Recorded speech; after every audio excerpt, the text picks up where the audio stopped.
रुपाली पाककलेमध्ये तुमचं खूप खूप खूप मनापासून स्वागत। गणपती बाप्पाचं लवकरच आगमन होणार आहे, पण त्या दिवशी आपल्याला अजिबातही वेळ नसतो।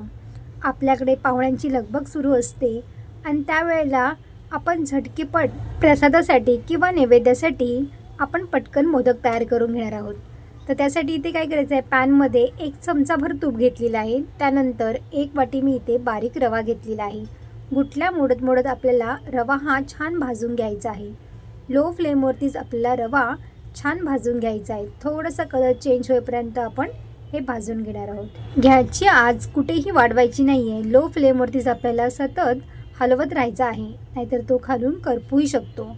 करपल्यामुळे याची चव बिघडेल, त्यामुळे आपल्याला लो फ्लेमवरती सतत भाजत राहायचं आहे। तर तुम्ही इथे पाहू शकताय बघा, रवा आपला छान भाजला गेलेला आहे आणि ज्या वाटीने आपण रवा घेतला आहे ना, त्याच वाटीने आपल्याला सुक्या नारळाचा किस घ्यायचा आहे। म्हणजे इथे मी डेसिकेटेड कोकोनट वापरलेला आहे।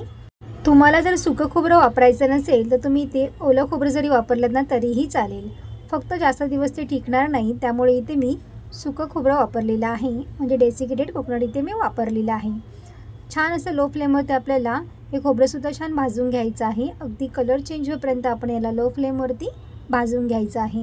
ज्या वाटीमध्ये आपण हे सगळं साहित्य मोजून घेतलं आहे त्याच वाटीने इथे मी 1 वाटी दूध घेणार आहे। तर दूध आपल्याला थोडं थोडं करून मिक्स करून घ्यायचं आहे। मी थोडं दूध याच्यामध्ये ठेवून देते। आपण याच्यामध्ये कलर मिक्स करूया, जो फूड कलर असतो तो मिक्स करायचा आहे आपल्याला, किंवा तुम्ही या ठिकाणी केशरसुद्धा वापरू शकता। सतत आपल्याला इथे हलवत राहायचं बघा। आता तुम्ही बघू शकता बघा, मिश्रण आपलं तर कसं ड्राय झालेलं आहे। आता आपण हे फ्रूट कलर याच्यामध्ये मिक्स केलेलं आहे ते सुद्धा आपल्याला याच्यामध्ये घालायचं आहे, त्यामुळे ह्याला कलर खूप छान येईल। गणपती बाप्पासाठी आपण वेगवेगळ्या प्रकारचे मोदक तयार करत असतो।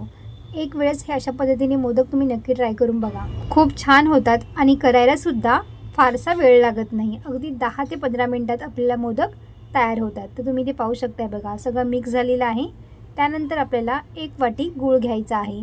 ज्या वाटीने सगळं साहित्य मोजून घेतलेलं आहे त्याच वाटीने आपल्याला गूळसुद्धा घ्यायचा आहे आणि गूळसुद्धा आपल्याला लो फ्लेमवरती छान मिक्स करत आपल्याला हे मिश्रण तयार करून घ्यायचं आहे। गूळ आपल्याला अगदी पातळ चिरून घ्यायचा आहे, म्हणजे पटकन मिक्स होतो। तुम्ही गुळाऐवजी गूळ पावडर जरी वापरलीत ना तरीही चालेल। सगळं आता इथे मिक्स करून घेते बघा। थोडंसं मिश्रण आपल्याला ओलसर वाटते बघा। जसं जसं गूळ वितळतोय ना तसं तसं हे मिश्रण थोडंसं सैल होतं आणि थोड्याच वेळानंतर हे थोडंसं घट्टसुद्धा होतं। तुम्ही ते पाहू शकताय बघा, छान असं मिश्रण तयार झालेलं आहे। आता आपल्याला ह्याला 5 मिनिटं झाकून ठेवायचं आहे। गॅस बंद करायचा आहे आणि थोड्या वेळानंतर आपल्याला 2 चमचे इथे मिल्क पावडर घातलेली आहे। तर मिल्क पावडरसुद्धा सगळं मिक्स करून घ्यायचं आहे आपल्याला। हे मिश्रण थोडं हलकं गरम असल्यामुळे दूध पावडर ही व्यवस्थित मिक्स होते। आता एका बाउलमध्ये आपण ह्याला काढून घेऊया। तर इथे मी आता एका बाउलमध्ये मी काढून घेतलेलं आहे आणि थोडीशी याच्यामध्ये जायफळ टाकणार आहे किसून। आपण गूळ घातल्यामुळे मी ते जायफळ घातलेली आहे आणि वेलची पूड घालायची आहे।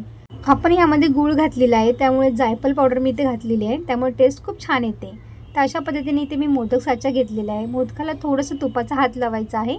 त्यानंतर याच्यामध्ये फक्त इथे मी छान दिसण्यासाठी बघा, इथे मी पिस्ता घालत आहे।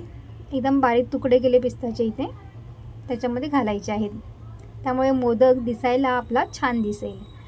आता आपल्या याच्यामध्ये मिश्रण घालायचं आहे बघा। अशा पद्धतीने हे मिश्रण थोडं दाबून घालायचं आहे। थोडंसं दाबून घालायचं याला, त्यामुळे मोदकाला आकार खूप छान येतो आणि हे मोदक करण्यासाठी फारसा वेळसुद्धा लागत नाही आणि खाण्यासाठी तितके टेस्टीसुद्धा असतात। तर अशाच पद्धतीने आपल्याला हे सगळं दाबून घेतल्यानंतर तुम्ही बघू शकताय बघा, मोदकाचा आकार आपल्याला किती सुंदर आलेला आहे बघा। काय मस्त झाले बघा मोदक, एकदम मस्त आलेला आहे बघा। एकदम कळीदार मोदक आपला इथे हा तयार झालेला आहे। तर अशाच पद्धतीने आपण बाकीचे उरलेले सुद्धा मोदक इथे तयार करणार आहोत। हे मोदक तयार करण्यासाठी आपण ओलं खोबरं वापरलं नाही आहे, त्यामुळे हे मोदक जास्त दिवस टिकतात सुद्धा। आपण सुकं खोबरं वापरल्यामुळे याचा वाससुद्धा खूप येत नाही आणि खाण्यासाठी सुद्धा हे खूप टेस्टी लागतात। बाप्पाच्या नैवेद्यासाठी लागणारे सगळे मोदक आपले इथे हे तयार झालेले आहेत। तुम्हाला ही मोदकाची रेसिपी कशी वाटली मला कमेंट्स करून नक्की सांगा। व्हिडिओ आवडला असेल तर लाईक, शेअर आणि सबस्क्राईब करा। बाजूची बेल आयकॉन पण जरूर प्रेस करा, जेणेकरून जेव्हा पण मी नवीन व्हिडिओ अपलोड करेन त्याची सर्वात आधी नोटिफिकेशन तुम्हाला पाहायला मिळेल। पुन्हा भेटू अशाच एका नवीन रेसिपीमध्ये। तोपर्यंत मस्त खा आणि स्वस्त रहा।